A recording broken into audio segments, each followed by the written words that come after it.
یہودی علماء مل کے بیٹھے جب قرآن مجید فرقان حمید کی آیت کریمہ کا یہ جملہ نازل ہوا ان اللہ علی کل شیء قدیر، تو یہودی علماء نے سر جوڑے اور آپس میں بیٹھ کے ایک ایشو تیار کیا مسلمانوں کے خلاف، قرآن مجید کے خلاف، دین اسلام کے خلاف، کہ اللہ ارشاد فرماتا ہے کہ بے شک اللہ ہر چیز پر قادر ہے۔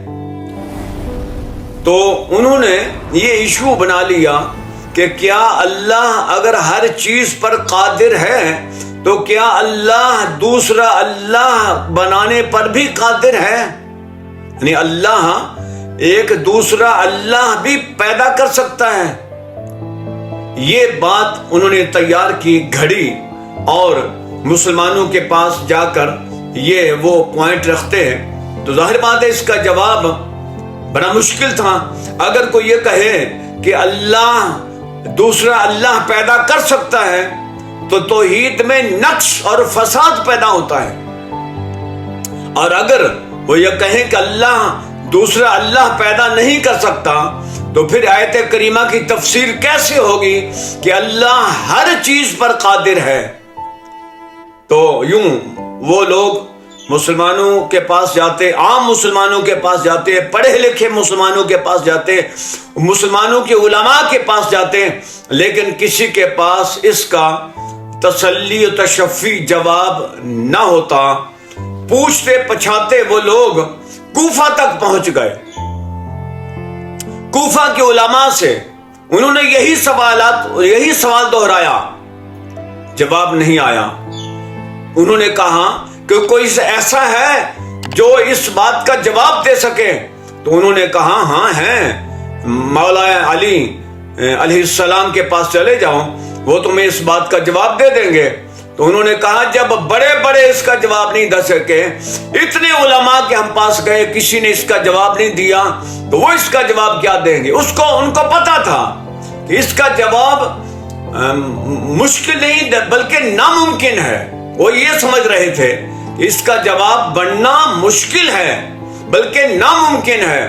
بہرحال ایک یہودی عالم اٹھا اور آ کے مولا علی علیہ السلام کے پاس پہنچتا ہے، کہتا ہے کہ آپ کے بارے میں تو ہم نے بہت سنا ہے کہ آپ باب العلم بھی ہو، بہت بڑے عالم ہو، ہر بات کا جواب آپ کے پاس موجود ہوتا ہے، تو میرے پاس ایک سوال ہے، اس کا مجھے جواب چاہیے۔ تو جناب علی المرتضیٰ کرم اللہ وجہ الکریم نے ارشاد فرمایا تم سوال کرو، میں جواب دیتا ہوں۔ اس نے یہی سوال دہرایا کہ کیا اللہ دوسرا اللہ بنانے پر قادر ہے؟ حضرت علی علیہ السلام نے ارشاد فرمایا ہاں ہے، اللہ دوسرا اللہ پیدا کر سکتا ہے، مگر سنو، جب اللہ دوسرا اللہ خلق کرے گا تو وہ مخلوق میں شامل ہو جائے گا، وہ خالق نہیں ہو سکتا۔ خالق ایک اللہ ہی ہے، اسی کی عبادت ہے، وہی معبود برحق ہے۔ باقی جو بھی اللہ خلق کرے گا وہ اللہ کی مخلوق میں ہوگا۔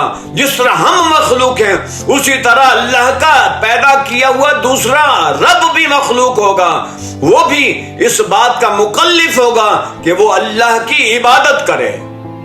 جب انہوں نے یہ جواب سنا تو انگشت بدندہ ہو گیا، حیران و ششدر رہ گیا کہ فی البدی جواب آ گیا۔ آپ نے سوچا تک نہیں، ایک لمحے کی تاخیر نہیں کی جناب علی المرتضیٰ نے کہ اس کے سوال کا جواب اس کے پاس اس کو دے دیا۔ تو بس اتنا کہنا تھا۔ پھر اس نے کہا کہ اے علی، اتنا علم آپ کے پاس آیا کہاں سے؟ اتنی حاضر دماغی آپ نے کہاں سے سیکھی؟ اتنا علم آپ کو کہاں سے ملا؟ تو آپ نے ارشاد فرمایا مجھے میرے مصطفیٰ علیہ الصلوۃ والتسلیم نے گڑتی دی تھی اور میرے منہ میں آپ نے اپنا لعاب دہن ڈالا تھا۔ یہ اس لعاب دہن کی برکت ہے کہ مجھے ہر سوال کا جواب آتا ہے، مشکل سے مشکل بات کا میں حل نکال سکتا ہوں۔ تو اس یہودی نے پھر کہا کہ اگر ان کے لاب دہن میں اتنی برکت ہے تو پھر ان کی ذات میں کتنی برکت ہوگی۔